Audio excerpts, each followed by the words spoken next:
Hello guys, Jerry speaking. Welcome to LJPCBM 1060. Today we're back to Sponsor Love Podcast, episode number 5. Spotty fan named Sara. Behind this begin in 5, 4, 3, 2, 1, go. Wow. That was new. Spotty History Friends presents Sponsor Love Podcast, episode 5. Okay? Sara, okay. Wow.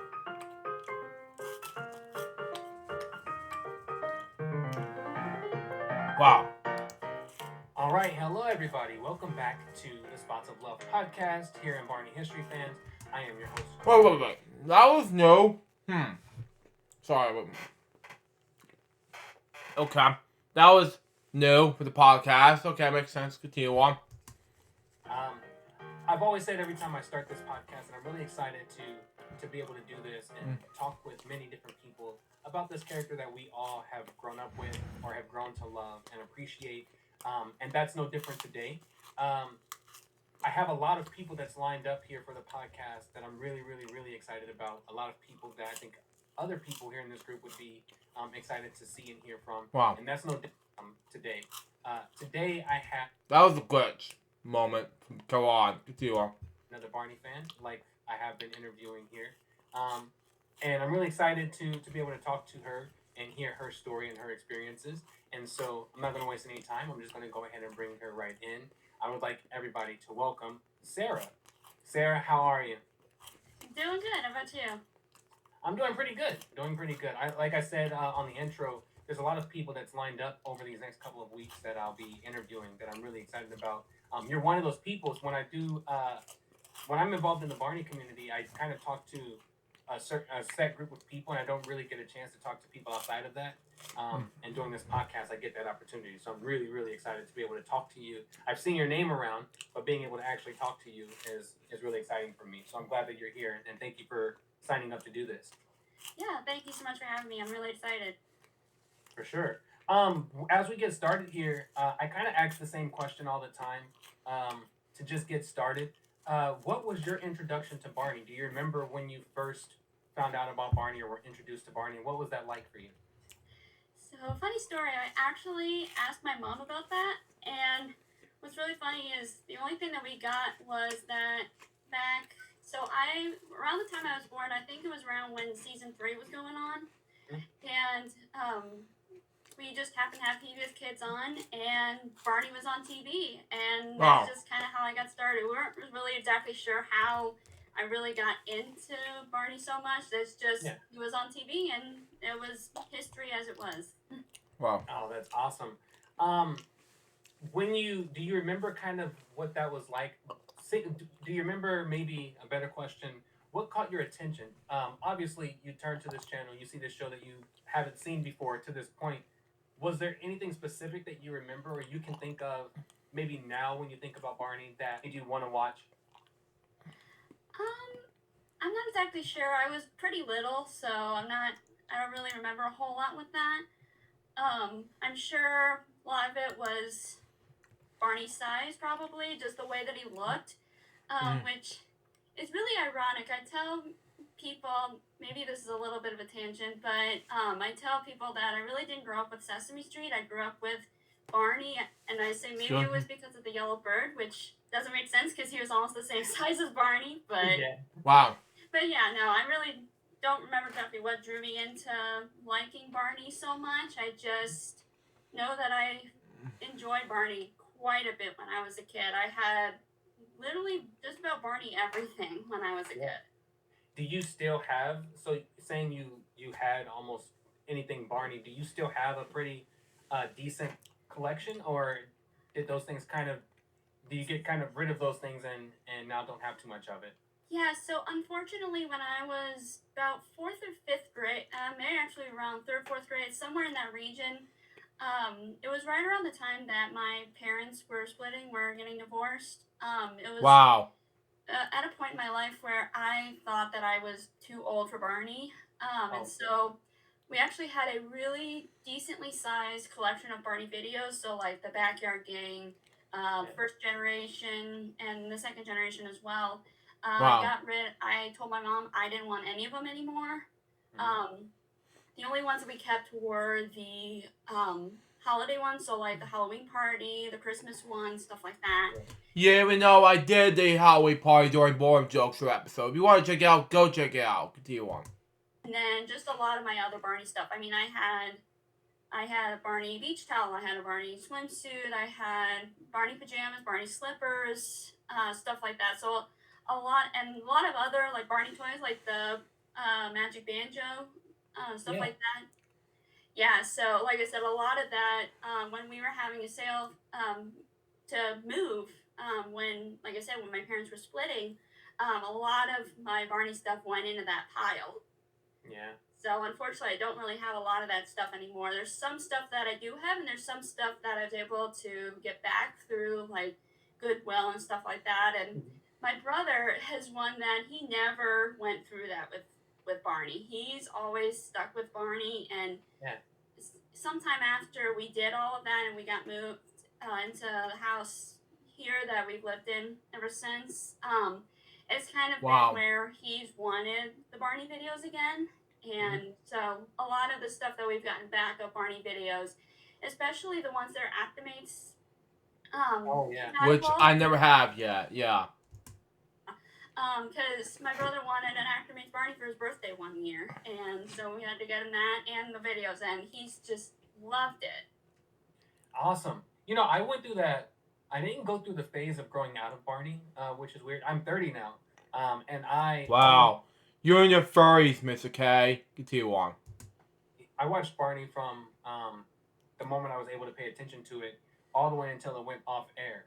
And I have daughters now, and my youngest, the 2 year old, is a huge fan of Barney, just like I was. So she watches it all the time. Um, but I did go through this phase of with all my stuffed toys where I was like, I don't think these are ever going to be worth anything, and so I just got rid of them all. And now we're in this world where there's a new series coming out, but all of those old things that I would have had from the 90s are worth something that not necessarily to sell anymore, but just to keep and have in your collection because some of Mm-hmm. those things are hard to come by. And so I'm kind of sad that I was like 14 or 15 when I decided to do that, and so I'm kind of sad that I got rid of a lot of those things. But I started a collection 2 years ago again, Mm-hmm. trying to get all the things that I used to own or some that I never had a chance to own or rare items. Yeah. Start to collect those, and so that's what you see behind me as a very small collection in comparison to some other fans, but Mm-hmm. starting somewhere. So we had that in common. Starting somewhere with Rainbow. Continue on. Kind of was like, okay, well, we don't really need these things anymore. Let's get rid of them. Wow. Yeah. You you talked about your parents getting divorced and that was a hard time for you. Um, did Barney for a lot of us was kind of a safe space for us. Did you in that moment was Barney one of those characters that you kind of turned to that helped you through that, or you said you were kind of at that point where you were kind of feeling you were a bit old for it?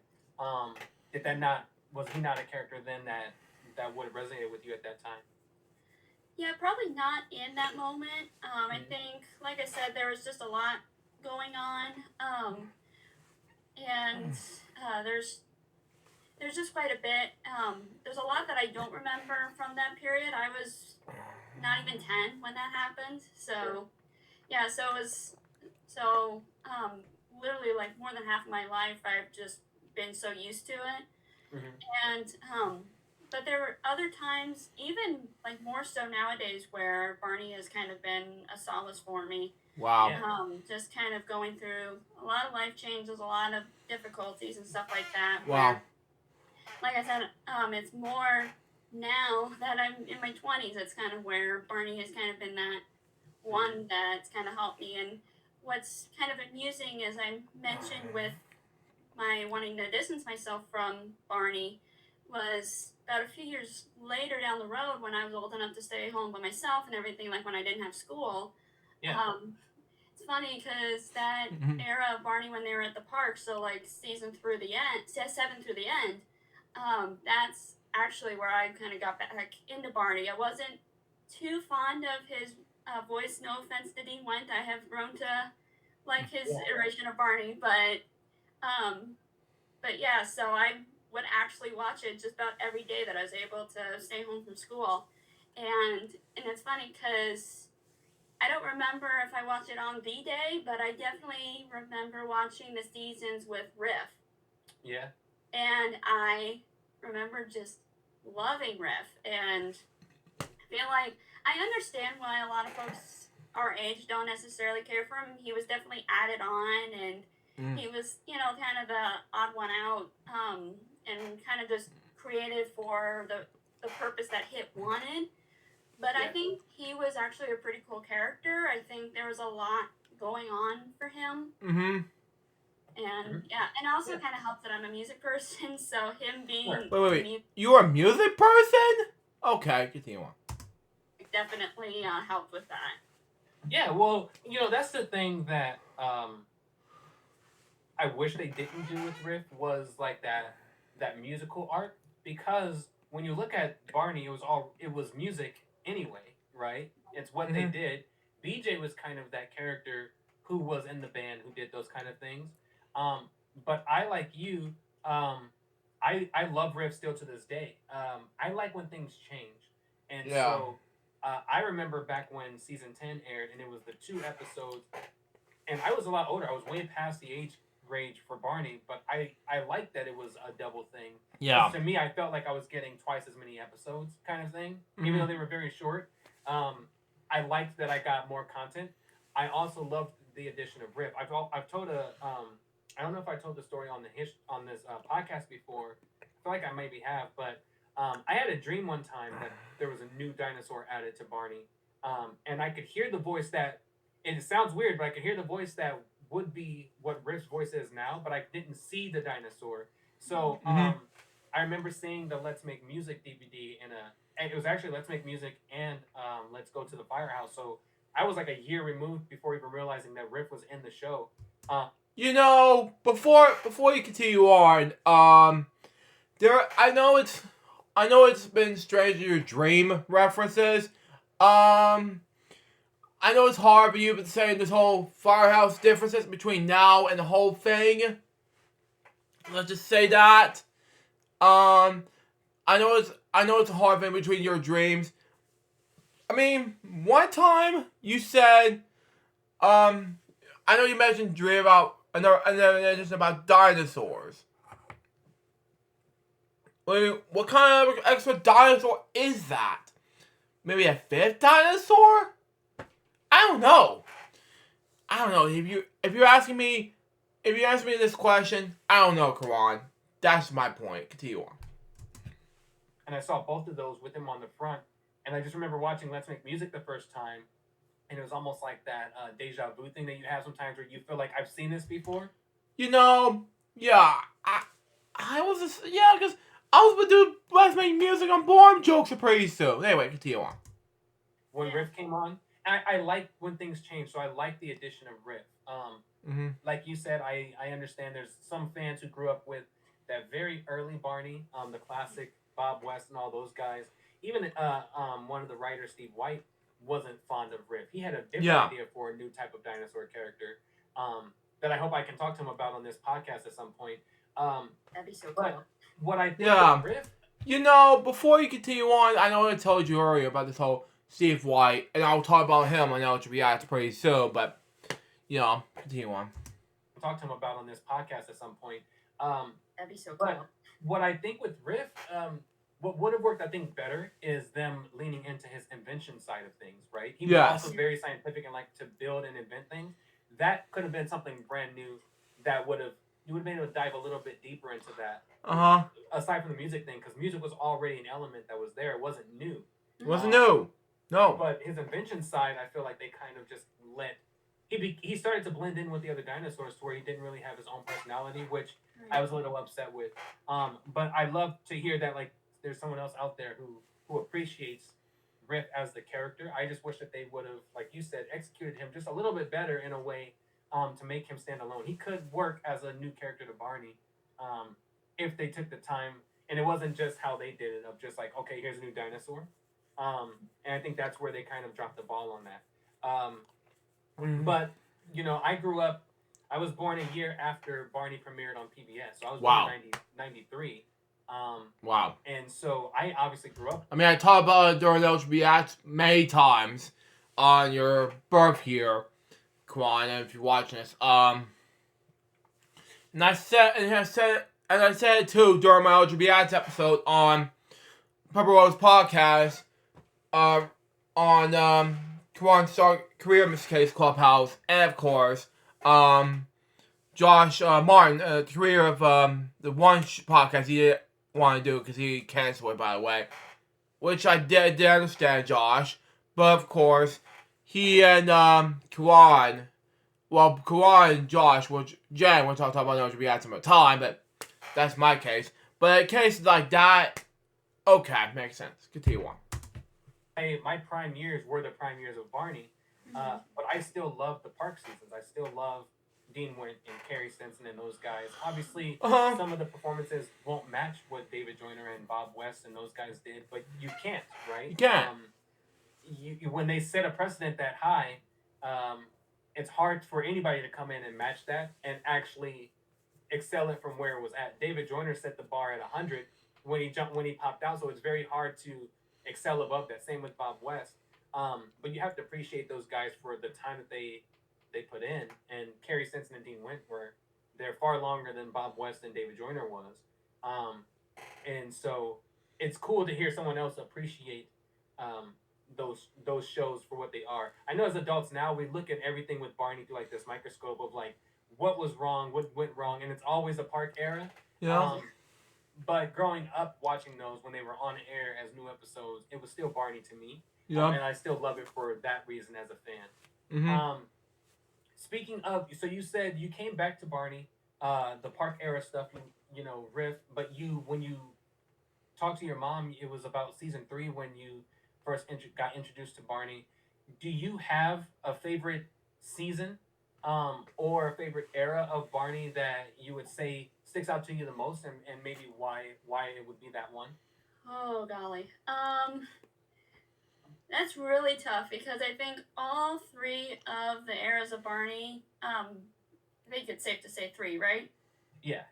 3, maybe sometimes they say 4th generation because the later with Rift they consider that a different era. Yeah, that's true. Yeah, I can see that.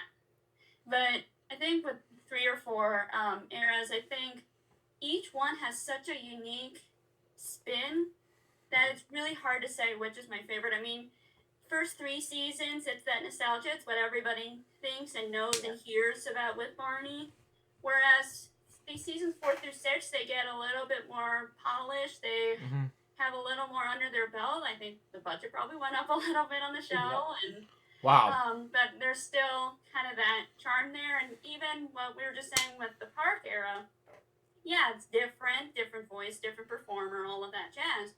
But I think there's still a lot there that's fun, and there's still quite a bit that there's stuff for Barney fans to get into, I think. So it's really hard to say which era would necessarily be my favorite just because of all of that. Well, and also with the cast of kids for each era. I mean, there are so many times when I was young for the first 2 generations where basically I consider them kind of like my friends in a way, because when I was a kid I really didn't have a lot of friends just because of my shy personality. Yeah, okay. We didn't really do a whole lot. So to me, I always imagine like being friends not just with Barney and the other dinos, but the kids like Michael and Tina and Lucy and all of them. Yeah, okay. So yeah, for sure. I felt that same way. That's another thing that we kind of have in common. I was sort of a shy kid growing up as well. I had siblings close in age with me. I lived at my grandma's daycare. And she had an in-home daycare, so I was around kids all the time. But I spent a lot of time by myself, and in those times, it was watching Barney or acting and imitating Barney, and those kind of things. So all those characters, and I think maybe that's why I didn't necessarily grow out of it, especially living in a daycare where there's always a new generation of kids that then I'm introducing Barney to. So it's like I lived in a daycare where each generation of Barney has been important to some kid, right? The Riff era stuff that people don't like much. My younger my youngest sibling and the cousins around that Mhm. age grew up in that era. All they know is Mhm. Barney with Riff, right? Whereas some of the older kids, they grew up in the era before that. So Mhm. um, those characters, those dinosaurs, and those kids on that show definitely felt like friends to me as well. When you Yeah. watch it, even now, I can watch Barney now, and I know that it's a guy in a costume, right? And I know that these people are acting. But there's a certain moment where I watch Barney now with my daughter where it still, to me, even though I know this is a costume, sometimes I get into this weird space where still to me those characters are real. You know, Mhm. Oh yeah, when I sit back and think, I go, oh, as an adult, of course they're not real. But when I'm watching it, sometimes I get so lost in it where I see them as actual dinosaurs. And these are actual kids playing with this toy dinosaur that's come to life versus these are just people acting. Excuse me. Anyway. yeah. For a while, I wouldn't necessarily say I stopped. Let me do that again. I wouldn't necessarily say that I stopped realizing that it was someone in a suit. But there are definitely times, like you just said, and I think too, what also, what I joked about is that, well, I never saw anybody get in and out of Barney, so there must be Yeah. some realism Yeah, there. But yeah, like you see with like Carol Spinney getting into Big Bird, as cool as that is, and it's people say, oh, that ruins the magic. To me, not necessarily. And even with what I just said about that, I would not be opposed to seeing a shot of Carrie or David or whoever getting into the Barney suit. I've actually wanted that for so long. I yeah, wanted to see, because I've always been the person that loves the behind the scenes stuff. Even when I was like 10, 11, 12 years old, I loved watching Mhm. behind the scenes stuff for my favorite movies and favorite shows where you get to see people like getting Mhm. ready for these things, getting ready with yeah. their scripts, and like getting into like with Big Bird or stuff like that. So it's Yeah. been Okay. kind of two-way street for me, but I've always enjoyed that. Okay. Yeah, for sure. Have you um and I don't really want we could talk about it if you want to, but have you ever seen the documentary that came out last year? I Love You, You Hate Me? I have not been able to. Oh yeah, yeah. Yeah, I did react to I'm gonna do this boring jokes another time, but I did watch it. But go ahead and continue on, Sarah. Just because of different things with the different streaming services and stuff, I have not been able Oh, to. I sure. want to, but Okay. I just have not gotten there yet. I'll Okay. see if there's not a way that I can get a clip or something. There's a clip in that documentary of David putting on the season 1 suit. You can see it laying on the ground, and you can see him like pick it up, and he's putting it on. Obviously, far different than how they started to do Wow. it later. They didn't just have their costumes laying around as they went on in the years, but in those early years, they apparently did. And there's a video where you can see him pick the suit up and put it on, kind of like that behind the scenes thing that you said you would love Yeah. to see. That's in that documentary. So I'll see if I can't uh, get one of either Andrew or Kaylin or myself. Maybe we can find a clip of that somewhere and share it in the group. That way you can see that since you're having trouble being able to watch it because of streaming. So I think Yeah, because at the time I have enough money for streaming services like this, and I do have Xpandy and I do have Peacock on there, most because I have money to save on Peacock through my Gmail account. I'm not gonna send them email addresses. It's a no. But the thing is that um, it was a great idea because to show Sarah the clip. If you want to show her the whole documentary, I'll send her the files regarding this BA. Let's just say, I don't know, maybe just say my SSD drive. That's a perfect idea. And that'll be more better than just piracy per se, because I have a website called Keep Streams, and that way more easier for me to download this with Sarah. If she's watching this, I have to say this is for Quran. That's just me. Continue on. like that because it was cool. That was one thing that stuck out to me. Aside from all the other stuff with the documentary, seeing things like that behind the scenes kind of stuff was one thing that stuck out to me a lot. So I think you would like seeing that. So I'll try to find that for you for sure. That is so cool. Mm-hmm. Yeah. Let's see. So we talked about favorite seasons. Do you have a favorite? And I know this can be hard, especially if you grew up with Barney for so long. But do you have a favorite, maybe home video or a favorite song that Hmm. maybe isn't necessarily like the "I Love You" song or that the typical one Right. that people always look at? Is there another one that you might say is one that's always been a favorite of yours? Ah, yeah. With favorite home video, I I definitely have to say, Night Before Christmas. I feel is one of the best videos that the Barney franchise ever put out. The set, the design of everything, the music, the my gosh, the for a while as a kid I didn't like it. I think I had to get older and just kind of appreciate things a little more. Wow. Mhm. But the ending after Hannah's parents get her up to bed after she sings "I Love You" with Barney, Yeah. that kind of slow pan over like to the fireplace, and then everything changing and Santa starts coming down, and then we just Mhm. cut right to the Barney doll. Which I'll get to that in boring jokes pretty soon. Yeah, continue. One of the best probably features I've seen in a Barney Yeah. video, and I love that. I love Barney's Halloween party. I've always Yeah, enjoyed that. Barney's Halloween party. Yeah, I did talk about months ago in boring jokes for episode number 26. Go check it out on Rumble. Continue on. And, so a lot of the holiday ones, I think just because they know that it's a holiday one, so they got to pull out a lot of the stops for it. Oh, sure. Yeah. Mm-hmm. Yeah. But yeah, so I'm sorry. Those are two really good ones. I'm sorry, I didn't mean to interrupt you. Um, but those two are really, really good ones. Obviously, Night Before Christmas is a fan favorite for almost everyone. That one and Waiting for Santa are like Yeah, waiting probably for Santa. Yeah, and that's my grow-up childhood growing up. Episode 13. Go check it out on Rumble. Made this back in 2020. Continue on. Barney Barney videos. Waiting for Santa, I think it's more so the nostalgia of it all because it's Yeah, not that yeah. impressive of a video, right? Right. But it's the nostalgia of it all. I think that really, and it being the best-selling Barney video of all time, Yeah. puts it in that place, and it's a great video.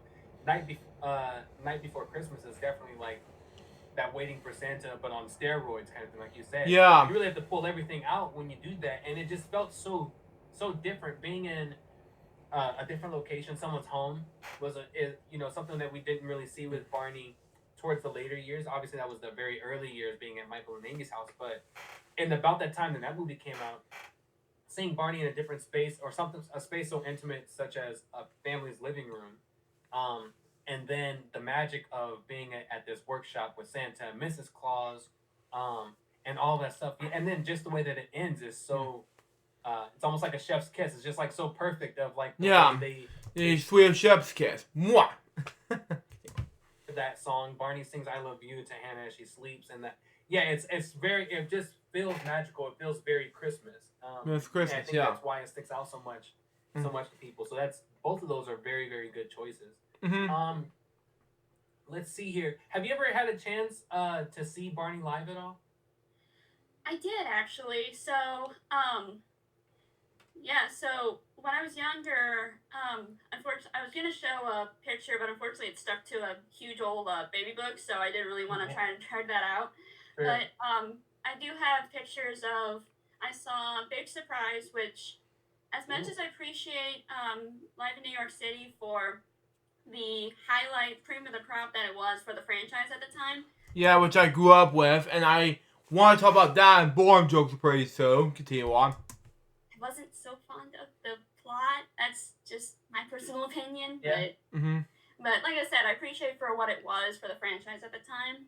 Mhm. Um, but also, like I said, Big Surprise. I saw that when I was young, when I was touring around, and then I saw Musical Castle as well. But like I said, I Wow. think yeah. What's actually really funny is again a little bit of a tangent, but Musical Castle. The video for that was filmed in Rosemont, Ooh, Illinois, cool. and which is not too far from my house. Nice. Wow. Yeah, well, I shouldn't say not too far. It's at least a couple hours drive, but still relatively It's still close. pretty close. Yeah. Yeah. Wow. What's funny is a few years ago, my family and I went and saw the Wiggles live in Rosemont, So, Mhm. and my Wow. brother, when we walked in, he saw the auditorium and everything, and he immediately recognized that it was from Barney's Musical Castle. Yeah, Yes. that's awesome. Even though it's a Death in the Isles thing, it was a great idea. Even though it's great for the whole thing between that whole two things, Barney's and Wiggles thing. Even though it's a great difference between those two things. Move on. Cool. I want to take it back just a little bit about what you said about live in New York City. Um, I I appreciate your opinion on that video from the standpoint of being a kid who grew up in that era somewhat, right? Mm-hmm. And being able to criticize it a little bit. Oftentimes, some of us fans, we're so nostalgic about the old stuff that nothing seems wrong, Yeah. right? Um, like you said, Live in New York City was a very great pillar in the history of what Barney was, Yeah. selling out that place for however many weeks it was, in a matter of minutes, right? Um, um, Being able to use that space in Radio City with Barney being so young at the time in the public eye, all of those things are amazing. Makes Um, sense. Steve White has said it before. Writing that specific show, he had a matter of a couple of weeks, I think it was. Mm. They Mm. they booked the place out and then they wrote it, and then even things still changed.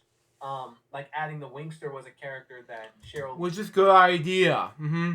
The Wingster. Yeah. Save me, Wingster! Continue on. and those guys added. Steve White is not fond of it still to this day. Wow. And it wasn't a character that he originally had in the show and that kind of thing. So it did have its flaws, even though Wow. some great show, top of the line for what Barney was at that time. It did have some of those flaws. The plot Wow. being one of them. It was more of just like a medley of songs, not so much of an actual show. When you get to Big Surprise and obviously every show after that, scratch Birthday Bash. Well, I do attend Birthday Bash. No matter what. But high that press. Those are you got to see an actual adventure of what we were used to with Barney, and there's a plot and why are we here, what's the issue we have to solve, and all those things, and it's touring, right? So it's even bigger than what Live in New York City was. So you respect Live in New York City because, like you said, it was the epitome of what Barney was at the time in 94, 95. Mm-hmm. I think it was 94 when they did it. Radio City Music Hall, the idea, the Barney magic of it all, of I don't know if you've ever known this, but they never got a chance to completely rehearse that show. Oh yeah, I remember hearing that. Yeah, so like the, Mm-hmm. the craziness of the first time we've ever been able to perform this show from beginning to end is when we're in front of an audience. That's a scary. I'm an actor and I've had that happen before, and it's a scary thing because you're like, okay, well, Wow. I hope that we can make it through this thing because we haven't done it without people staring at us. Now we have this entire audience staring at us, and we have to do this show, and they pull it off. All that Mhm. stuff is amazing. But when you bring in a show like Big Surprise and it's on tour and it's these giant sets and uh, new characters and all these different changing And sets. Barry Pearl is Tinkerbell. Yeah, you can't go Wow. wrong with Barry Pearl either. So like Mhm. they definitely stepped it up, which is what they were supposed to do, of course. Exactly. But I think it's cool that you got a chance to see those. I never had a chance. Our family couldn't afford to see Barney live. I think the only time he came close was uh, when they went on tour for the Let's Go tour. And Rick was Yeah.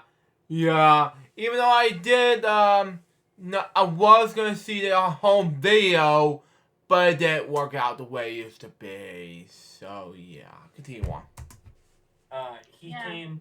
He came to. I live in Omaha, Nebraska, so he came to Lincoln, Nebraska, which is 45 minutes from where I live. Wow. And I wanted my mom to take me and my younger sister at the time. I think she was like 2 or 3, and we just couldn't afford it. So the only time I got to see Barney live was the Birthday Bash, which was the end. Which I attended, by the way, in Savannah Civic Center. Continue on. The end of it all, and it obviously wasn't that great of a show. Yeah. I like the changes, so I like the remix music and all that stuff for what it was. But I really, really, really wish, especially a show like Let's Go Tour, that we didn't even get to see formulate onto a DVD. I kind of feel cheated. I wish I would have been able to see that. So it's cool that you've had that chance to see 2 of those shows. That's really exciting that you've had that opportunity. Yeah, Uh, my brother went to the Let's Go tour, but that was at a point when I was still kind of in that funk of not doing anything with Barney. But I do sure. remember talking to one of my folks while we were, because my one parent went with my brother and the other parent, I went shopping with them. And I Yeah. said, oh, I really get to, wish I could have been, kind of could have gone all that. And they're like, nah. I'm Nah. like, Yeah. Yeah. The whole boy thing. Um, okay, let's see here. So another question that I have is, you left the show, you came back, um, kind of now you're like in your 20s, right? You said. yeah. Yeah. Hmm. Why are you a fan?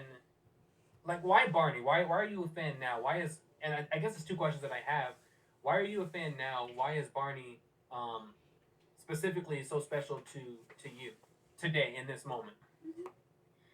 Um, I think nostalgia has one big part in that.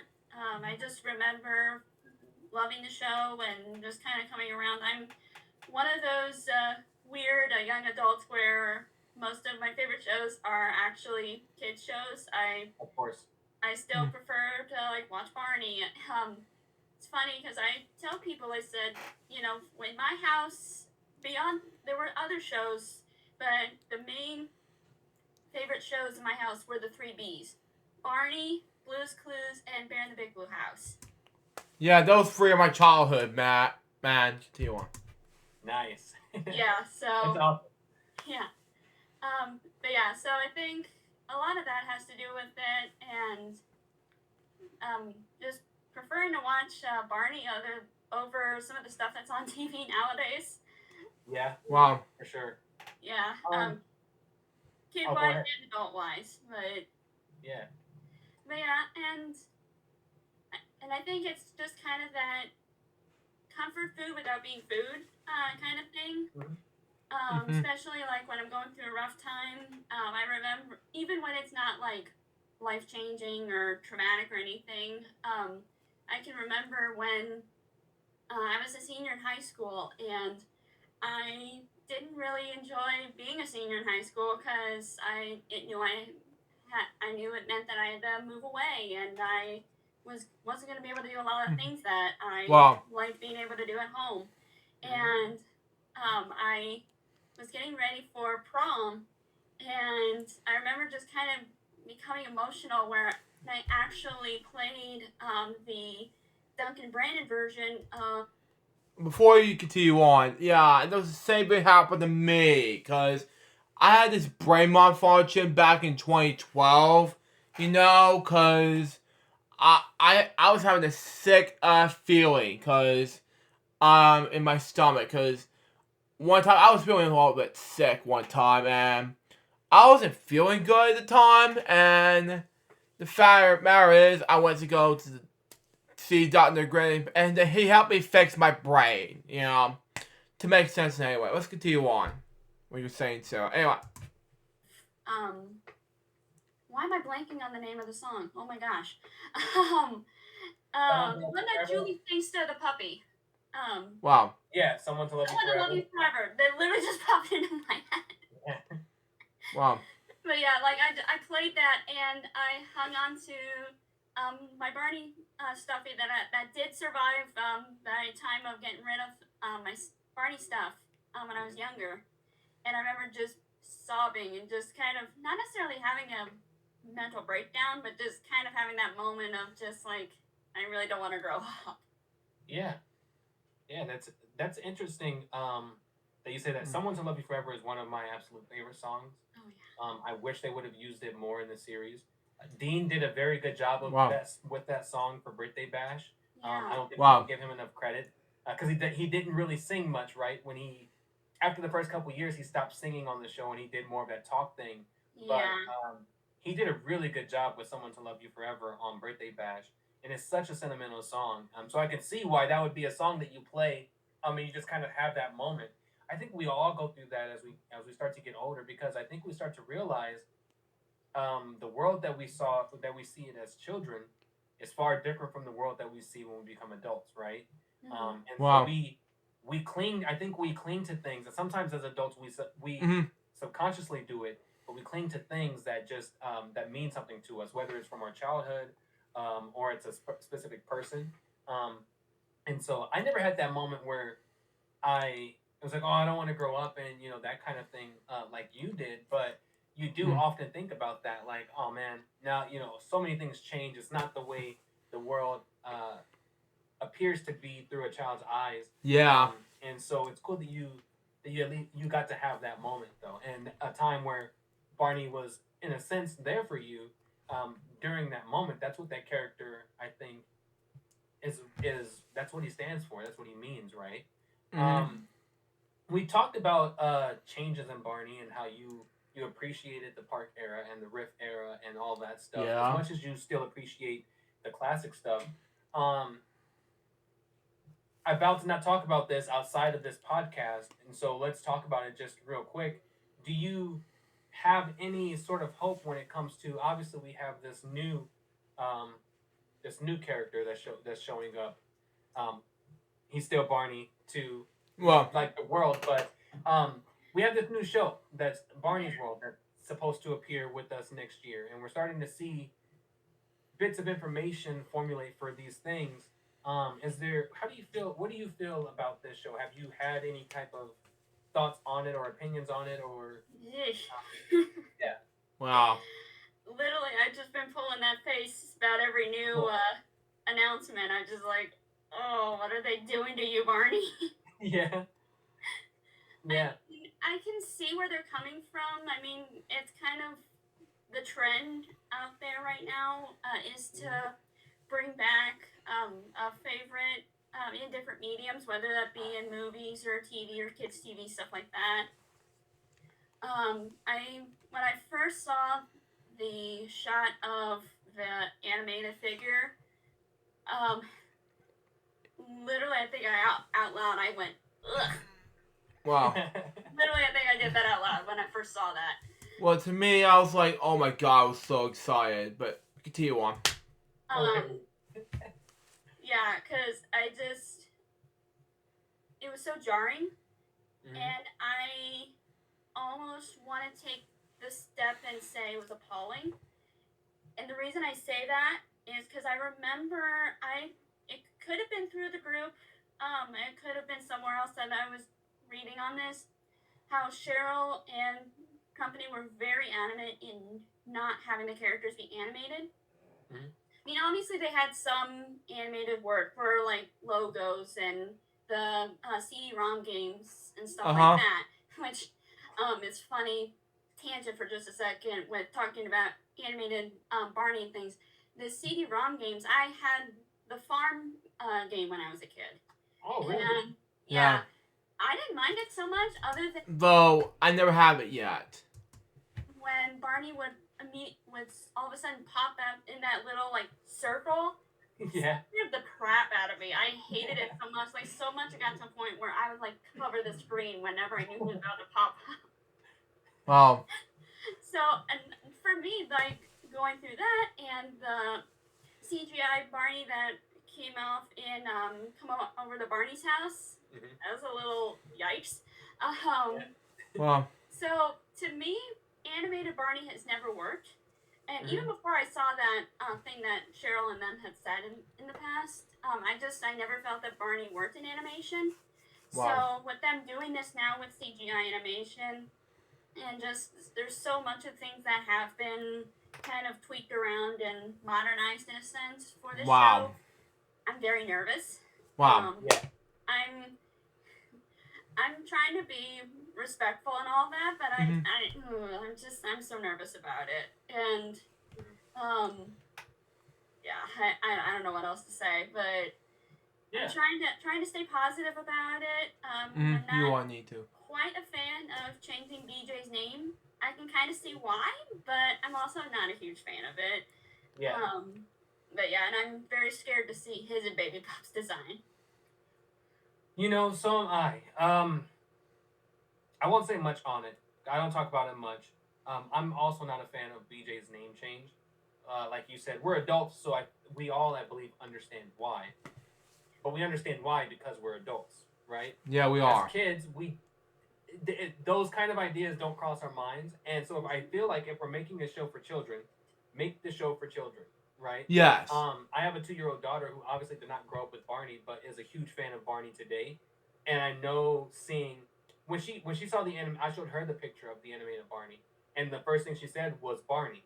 So to a young child who sees this character, albeit all these different designs that they've decided to go with that we're not fond of, those young kids like her still see that character that they love. Um, the thing that I don't like about BJ's name is if they know about the classic Barney stuff, seeing this character that's supposed to be the same person but a different name will kind of throw them off a little bit. Yeah. It's like, who is this BJ's name? You know? Because I was just like, I heard about this when I was getting ready to watch Boys World. When I'm getting ready to watch it the first time, I'll be like, okay. I mean, I was very excited about this at first, thinking, what is this? I never want. I don't know why, but I was very excited. But at first, and then Smosh was like in freak mode, like, well, Smosh Boy is like, oh no, OCJ. I thought it was for buying the costume. Yeah, that was what Anthony and Ian said for some reason. That's what I heard about in the Flashback with Smosh episode of Food Battle 2011 for some reason. I'm like, okay. But yeah, that was the thing. But when it comes to episodes of Boys World which are coming out soon on Max or kind of Cartino, something like that, I was very impressed, you know? I never had a chance to watch that, and I'm like coming up soon. But you know, things like that is just like out of mix. This was like, well, I'll get happy to get this to watch on Max, because if I do, then chances are I gotta do something about it. Continue on. It can work if done correctly. If done with the right respect that Barney deserves. Obviously, them sourcing it to Canada, we lose the opportunity for any of the original people to come in. But I don't think that we need the original people to make a great show. Yes. We just need people who understand Barney. I know how we can look at that picture, and that's the only thing that we have so far, and just this blanket synopsis that really means nothing right now. No. And kind no of super duper. No none of that stuff. We just have to wait and see. Fall 2024. No spoilers, man. We just have to do something. These guys have no idea what they're doing. But when that show comes out, there is a chance still there, even though probably very slim, that these guys who have this brand will do it justice, even though it's different from what we're used to. And so that's what I'm holding out hope for. That at least they changing certain things and looks and things like that is one thing, but if they can keep the core of who Barney is in this animated world, the love and the learning that Barney taught, I would be okay with it. And I think it's very important. We've always talked about, as Barney fans, Barney coming back today for kids, because we need Barney today. I think if they do Barney in the right way, I welcome him back in no matter what the form is, as long as kids today get that character like we got to experience that character. And 20 years from now, hopefully they look back, whether it's at that animated show or the classic stuff, and go, Barney did this for me, just like he's done for us so far. So that's what I'm hoping for. Anything can happen. And all the little bit of random things we've gotten so far gives us no hope. And that's why I'm hoping, as we start to see more, something formulates that shows that it turns out to be a good show. Yeah. Well, I mean, they did well enough with the new Blue's Clues show. I've been very impressed with how they've done with that. So yeah, I agree, because at the time, yes, I was very impressed with this Blue's Clues and You series. I'll come up with the idea of making this out more Blue's Clues and You series during Blue's Clues joke series some other time, but it's just like episode 41. Well, episode 40 right now, it's Magenta Comes Over, but at the time like this, it's like, I was excited in 2018 when it first came out, like, not first came out, but when it first happened.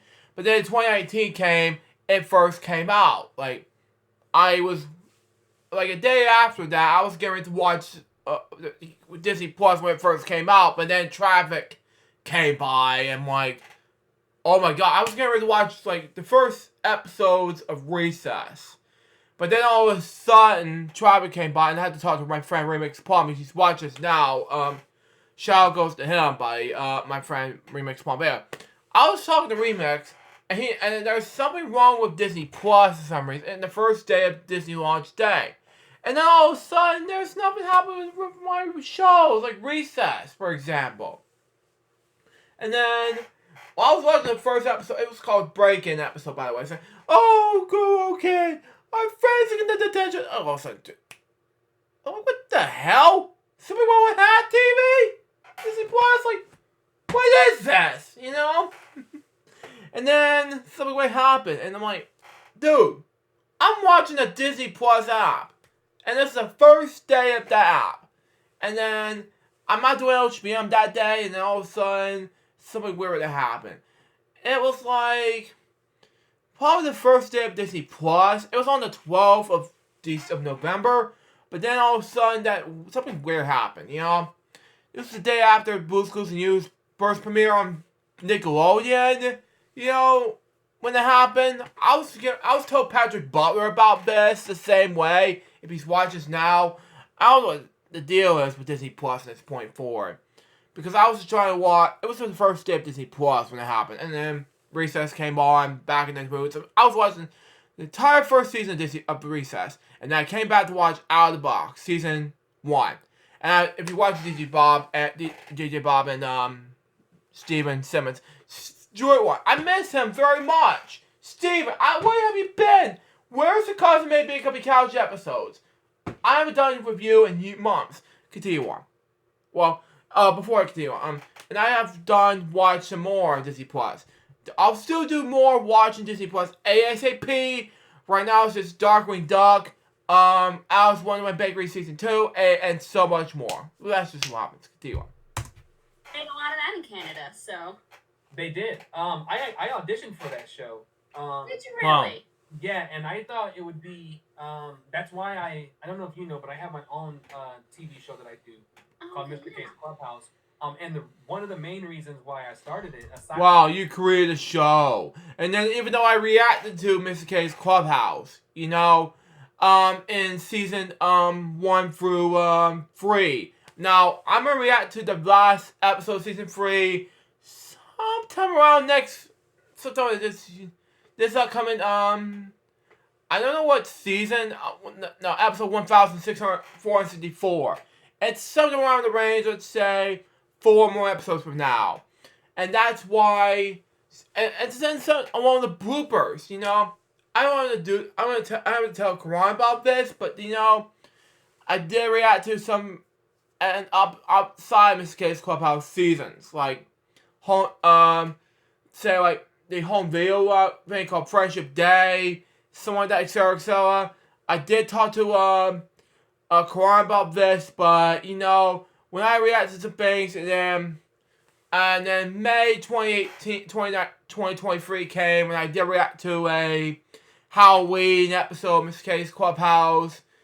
Power Outage came out. It's probably my mom's birthday. She's watching 62nd birthday. All of a sudden, power that came out of my house, parts of the power outages. I have to edit out parts where I swear a lot in the Made for Kids content because it's not kid friendly per se. Most because of that, and then all of a sudden, maybe because I have to deal with this, and it was in that scene where Sadie Sparkles, played by. I can't remember the actress's name. I'm sorry. Wearing a tutu and then the Bowery outfit. I was like, whoa, she's pretty. I had to walk out here and in my office and say, ooh, she's hot, you know. Yeah. But, you know, and then when I was like, my God, I didn't know what it was, but then she was like, then I was like, it was me.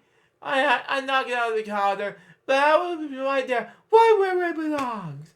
And I was like, okay, I don't know what it was, but, you know, I mean, years, episodes, a few episodes before that, I reacted to let's say, I don't know what episode it was in the time. About Cars per se, season 2, episode 1. But then I did, and then when Sadie said about carry the car, I was like, I did a bedtime stories episode about that. It was on bedtime stories. I don't know what episode it was. Let me check.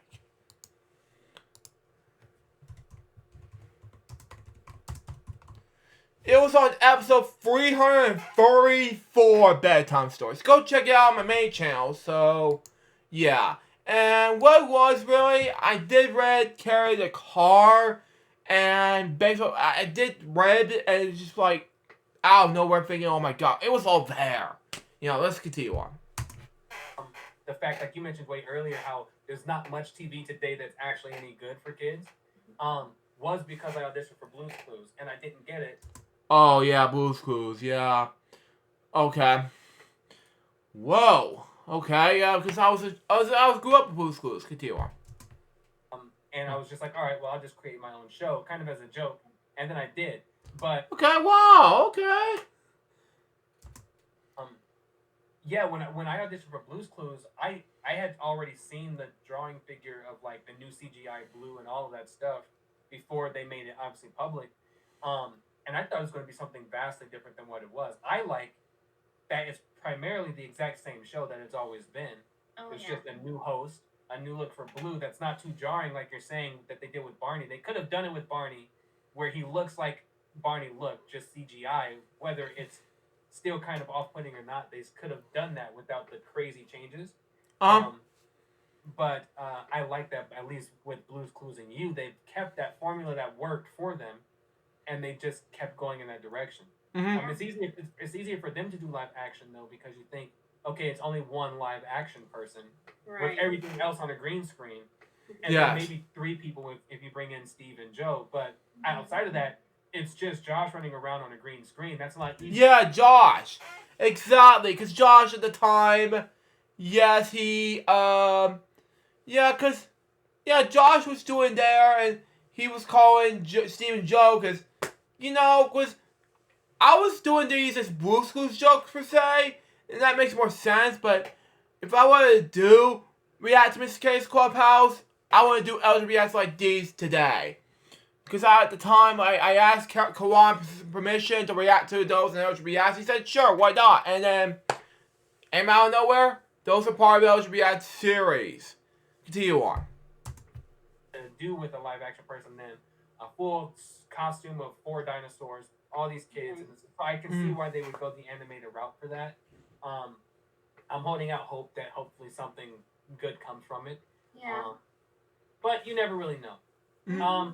Before we finish up here today, one thing that we always do on this podcast is I always ask our guests to bring a Barney item that sticks out maybe the most to them, that really means something to them, and then we have them show that. So this would be the time that you can show us what item you've brought, and then just kind of explain why you've brought that item and what that means to you. Yeah, so I actually brought 2 different items. It was kind of hard with what I've got and all that, because I originally was going to try and get my stuffies and all that, but I have like 3 of them, and I really didn't want to take time to explain all 3 of them. Sure. But I brought a couple different things. So the first one is actually, I was able to have my party with Barney done. Nice. Yeah. My folks had that had a picture of me sent off, and we were able to get that done and all that. It's held up pretty well over the years. Wow. Yeah, and I still enjoy watching it. It used to be a thing when I was younger. I would watch it every year on my birthday, because it's about having a birthday party. Yeah, Exactly. Yeah, so I still have it. I try to keep it as pristine as I can. I'm trying to see about getting it like in a digital form and all that, so I can preserve it a little better. But Yeah. yeah, I love having that. And to me, it just means a little more than any old stuffy. I mean, the Wow. stuffies still mean something to me, but having that and having your face there with Barney has always been something I found pretty cool. Wow. Awesome. Yeah, then the second thing that I got is, so this was actually a more recent purchase of a few years ago. When I was living in my first apartment on my own and all that, I was actually going around on eBay and I found this picture of Barney from Radio City. It was like a Oh, postcard cool. or something. Wow. Yeah, Yeah, that's awesome. yeah, and it's not like signed or anything, but I can't really see on the bottom there, but it says something about Barney Live in New York City and Mhm. who did the photography and stuff. That's But wonderful. yeah, but the ringmaster costume for Barney has always been one of my favorites that Barney's always worn. Mm-hmm. So to find this, and I just love this pose. It's so Barney to Yeah. me. It's just so Barney. Um, but I saw it on eBay and I bought it, and like you see, I had it framed, and I actually had it on the wall of my apartment for while I was there. Okay. Wow. Yeah, so it was really cool just to have that, and like I said, just as an adult, have something Mm-hmm. like that for Yeah. Barney. Mm-hmm. That's a really really beautiful picture. I'm glad that you got to get that. It's funny that you showed my party with Barney because I was gonna ask you if you ever had the chance to get that video. And I'm glad I didn't because it would have almost kind of ruined what you had. So it's cool Yeah. that you had that. I had the same thing. Um, my case, it's back here on this show. My case did not hold up as well as yours did at all. The video is still great, but the case is not as good of a condition as yours. So you should be proud of that. You did a really good job preserving that so far. But yeah, it's really cool. I like both of those items. Like you said with the my party with Barney, that one is a little different because even though it's not you in the video, Wow. your picture being on that character makes you feel like you're there.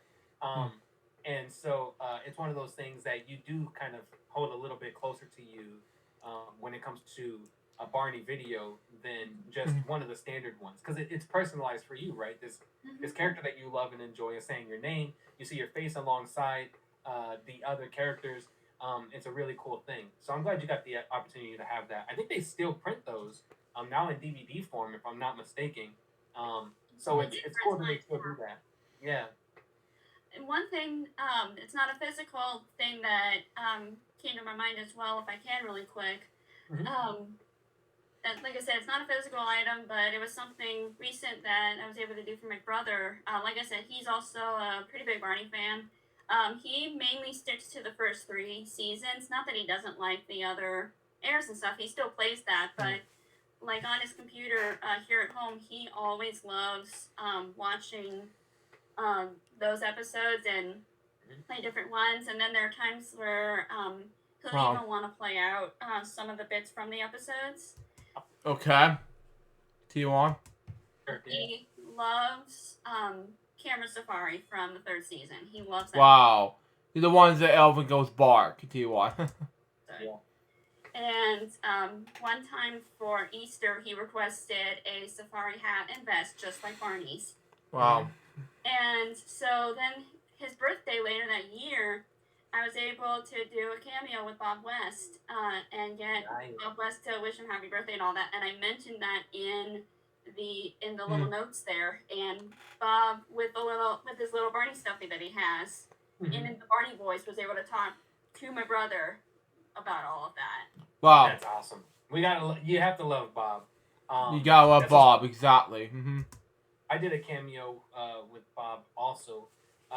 Before my daughter was born, my stepdaughter, it was her birthday, and so Bob was able to mention with Barney like the effect of her being a big sister and all those things. So it's really cameo is a great thing to have, and being able to have someone like Bob West, who is so inviting and so welcoming and willing to interact with his fans to the magnitude that he does. I think we always have to show respect, but also just gratitude Mm-hmm. for him for wanting to do that. So that's awesome that you were able to do that for him.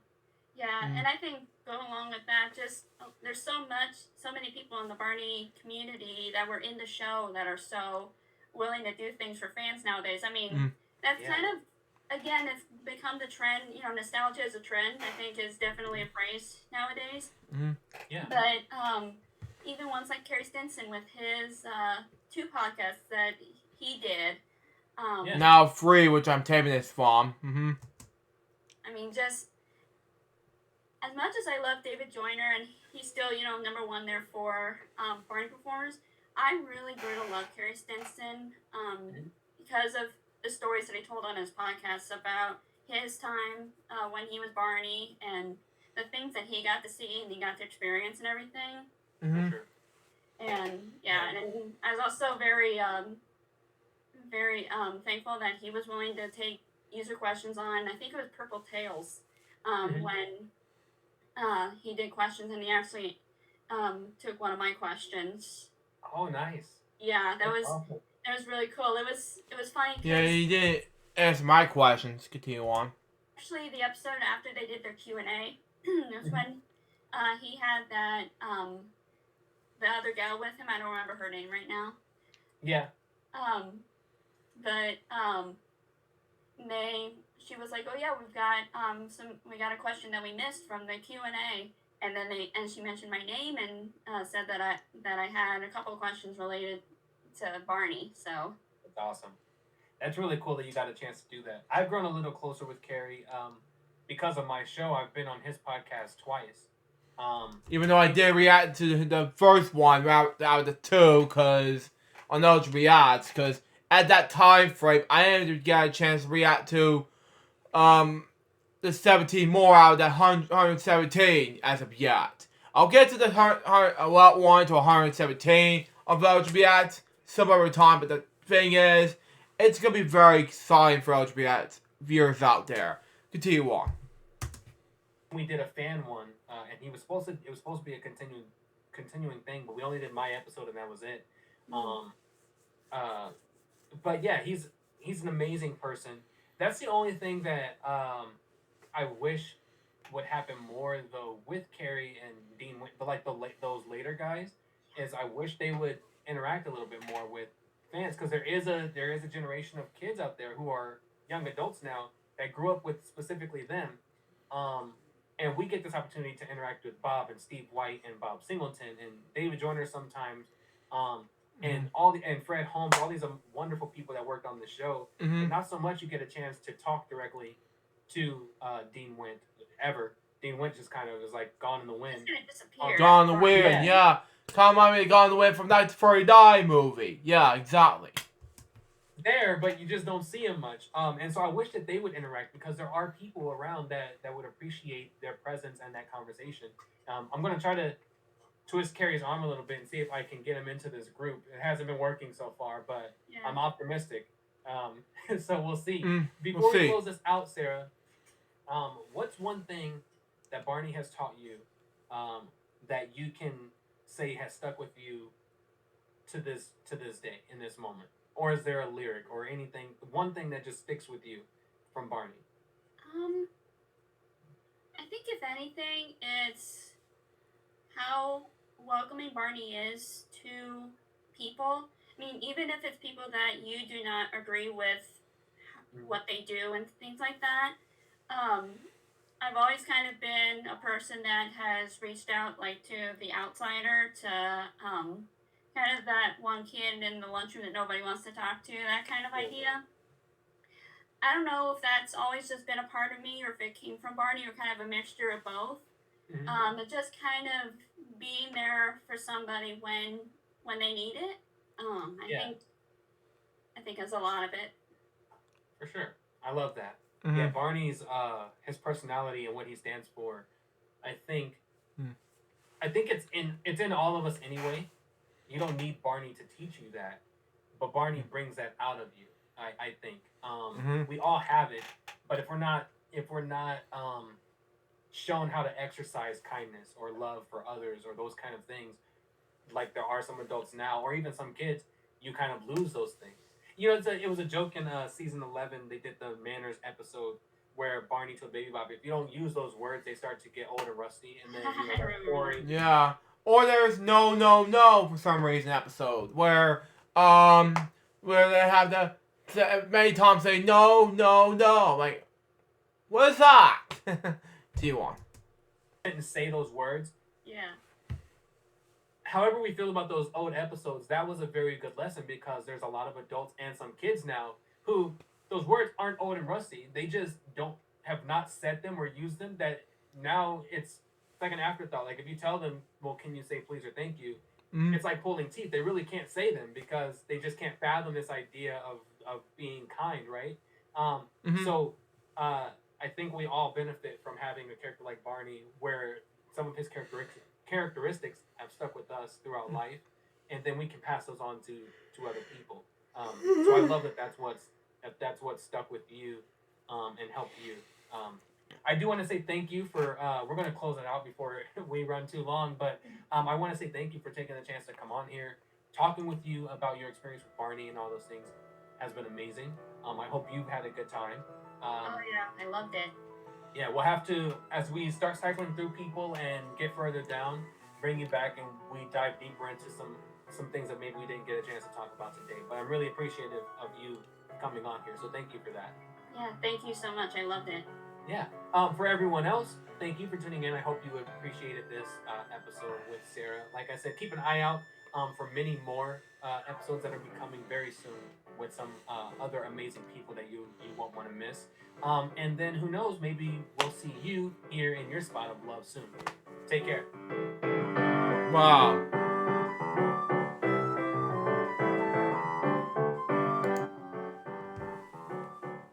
So that was Spots of Love Podcast, episode number 5, Sarah, Barney fan. What I think about this episode, it was amazing. So far this episode was a success.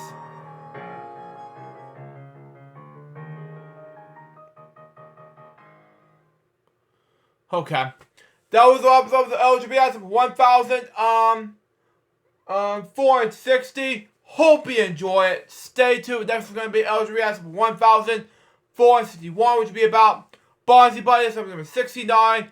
Bonzi Buddies Power Outage episode. Till next time, so Jerry's Box Baby, your boy LJPCBM still say out. See ya.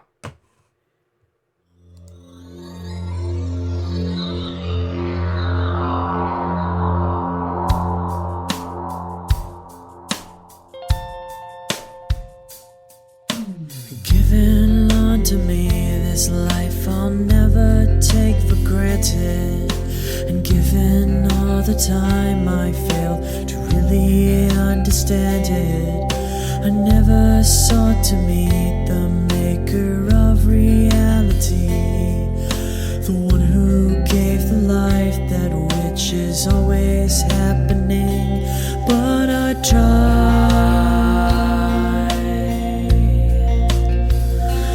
all the time.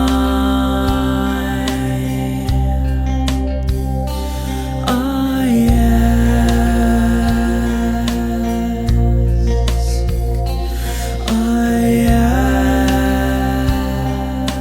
ask, why me? Why was I the one to see things as I do under the moonlight and the sun? Perception is the question, and the giver holds the key.